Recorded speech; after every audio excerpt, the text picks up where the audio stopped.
Shalom bagi kita semuanya.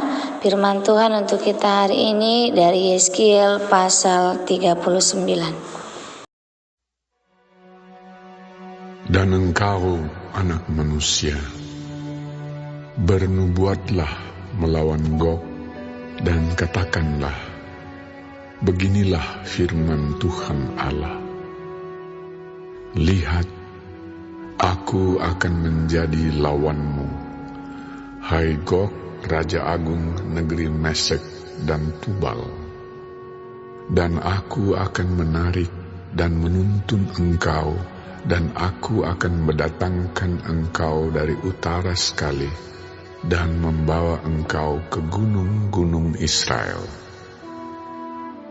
Aku akan memukul tangan kirimu, sehingga busurmu jatuh, dan membuat panah-panahmu berjatuhan dari tangan kananmu.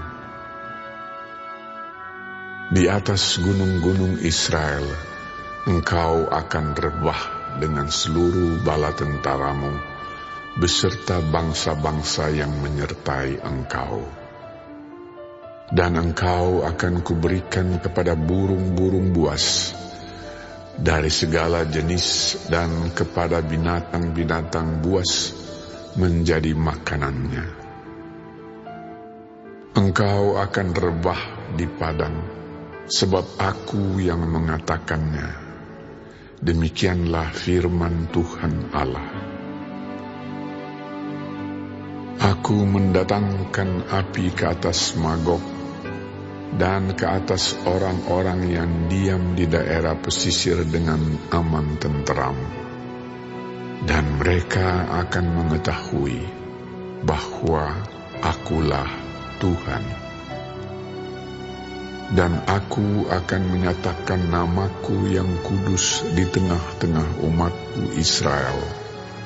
Dan aku tidak lagi membiarkan namaku yang kudus dinajiskan, sehingga bangsa-bangsa akan mengetahui bahwa akulah Tuhan yang Maha Kudus di Israel.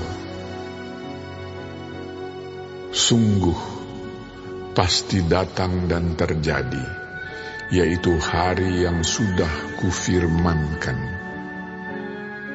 Dan yang diam di kota-kota Israel akan keluar dan menyalakan api serta membakar semua perlengkapan senjata Gog, yaitu perisai kecil dan besar, busur dan panah, tongkat pemukul dan tombak, dan mereka membakarnya selama 7 tahun.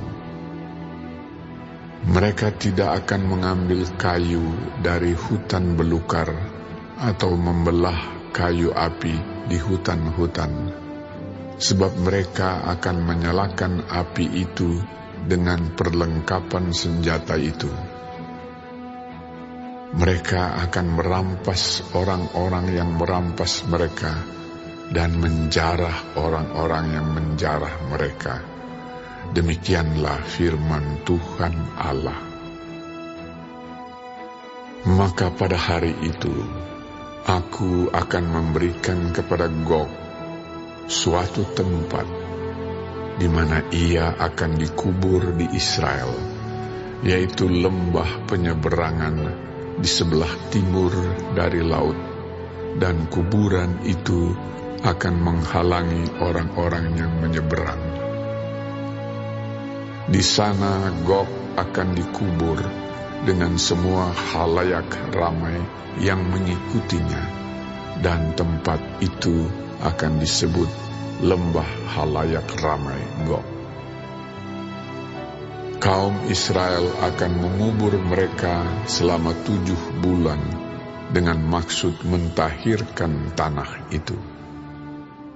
Dan seluruh penduduk negeri turut menguburnya, dan hal itu menjadikan mereka kenamaan pada hari aku menyatakan kemuliaanku. Demikianlah firman Tuhan Allah.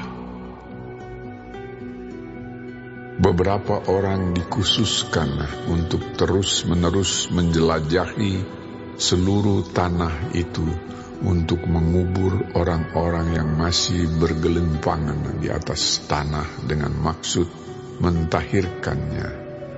Sesudah lewat yang 7 bulan itu, mereka akan memeriksa tanah itu. Kalau mereka menjelajahinya dan seorang menjumpai sepotong tulang manusia, maka ia harus meletakkan batu di sampingnya sebagai tanda sampai tukang-tukang kubur menguburkannya di lembah khalayak ramai Gog.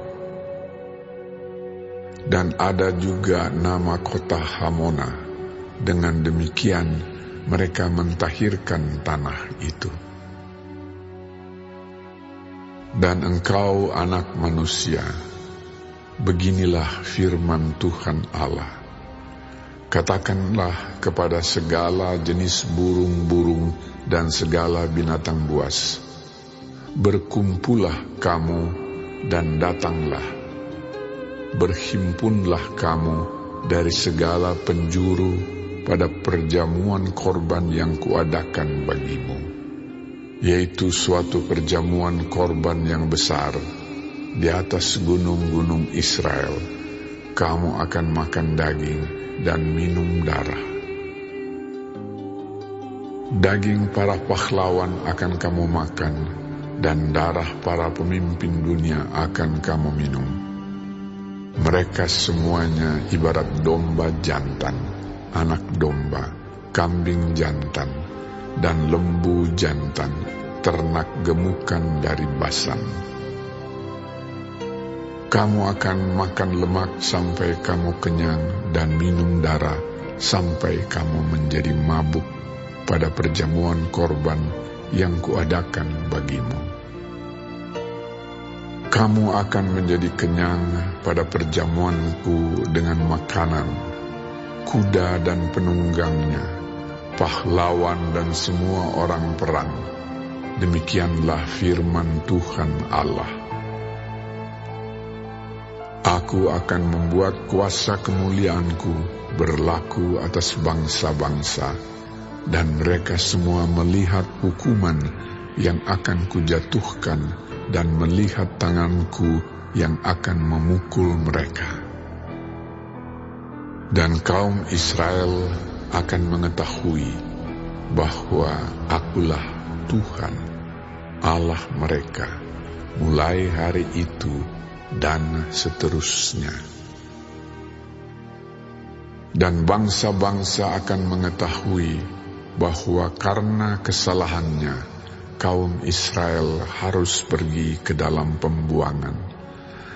Dan sebab mereka berubah setia terhadap Aku menyembunyikan wajahku terhadap mereka, dan Aku menyerahkan mereka ke dalam tangan lawan-lawannya, dan mereka semuanya mati rebah oleh pedang.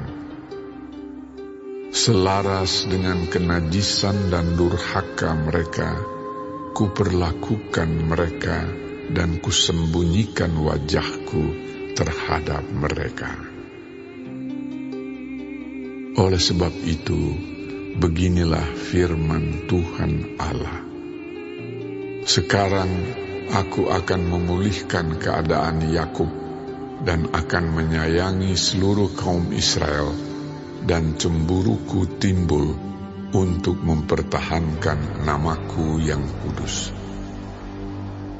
Mereka akan melupakan noda mereka dan segala ketidaksetiaan mereka yang dilakukannya terhadap Aku. Kalau mereka sudah diam kembali di tanah mereka dengan aman tentram, dengan tidak dikejutkan oleh apapun. Dan kalau Aku sudah membawa mereka kembali dari tengah bangsa-bangsa dan mengumpulkan mereka dari tanah musuh-musuh mereka, dan pada saat Aku menunjukkan kekudusanku kepada mereka di hadapan bangsa-bangsa yang banyak, dan mereka akan mengetahui bahwa Akulah Tuhan Allah mereka, yang membawa mereka ke dalam pembuangan di tengah bangsa-bangsa dan mengumpulkan mereka kembali di tanahnya, dan aku tidak membiarkan seorang pun daripadanya tinggal di sana. Aku tidak lagi menyembunyikan wajahku terhadap mereka. Kalau aku mencurahkan rohku ke atas kaum Israel, demikianlah firman Tuhan Allah. Renungan buat kita dari Yeskiel 39. Pasal ini adalah kelanjutan dari penghakiman Allah terhadap Gog, simbol dari kuasa besar yang melawan Allah dan umatnya. Tuhan menyatakan secara tegas bahwa dialah yang melawan dari Gog. Tidak ada kekuatan besar apapun yang bisa menandingi kuasa Allah. Gog yang datang dengan bala tentaranya untuk menyerang Israel justru menjadi korban dari murka dan penghakiman Tuhan. Namun bagian paling kuat dari pasal ini ialah bukan hanya mengenai hukuman, tapi tentang pemulihan dan pengenalan akan Tuhan. Setelah masa penghakiman, Tuhan berkata bahwa namanya tidak akan lagi dinajiskan dan umatnya akan mengenalnya sebagai Tuhan Allah mereka. Inilah puncak dari karya penyelapan Tuhan. Inilah puncak dari karya penyelamatan Tuhan, bukan sekedar membinasakan musuh, tetapi memulihkan hubungannya dengan umat yang pernah berpaling darinya. Tuhan juga menunjukkan kasih dan kemurahan-Nya. Sekarang aku akan memulihkan keadaan Yakub dan akan menyayangi seluruh kaum Israel. Ia menegaskan bahwa meski umatnya jatuh dalam ketidaksetiaan, kasih karunia Allah tetap tersedia bagi mereka yang mau bertobat. Refleksinya bagi kita, apakah saat ini kita sedang berhadapan dengan Gog tanda petik dalam hidup kita? Masalah besar, kuasa dosa, atau tekanan hidup yang menakutkan? Lalu bagaimana respon kita ketika Tuhan menghajar dan mendisiplin kita? Apakah kita kembali mengenalnya dan memuliakan namanya? Apakah kita hidup dalam kesadaran bahwa roh Tuhan dicurahkan atas kita seperti janjinya bagi bangsa Israel? Dan firman Tuhan untuk kita hari ini, Tuhan menunjukkan kuasa-Nya dengan menghancurkan musuh-musuhnya, sekaligus menyatakan kasih-Nya dengan memuliakan Israel. Hukuman Tuhan bukan untuk membinasakan, tetapi untuk menyucikan, memulihkan, dan menyatakan kemuliaan-Nya. Akhirnya umat akan mengenal Tuhan yang sejati, dan Ia akan mencurahkan roh-Nya atas mereka. Pesan utama buat kita hari ini, Tuhan adalah Allah yang adil dan penuh kasih. Ia menghukum untuk memulihkan dan memulihkan agar kita kembali kepadanya. Semoga firman Tuhan hari ini menjadi berkat bagi kita. Terima kasih, Tuhan Yesus memberkati. Shalom.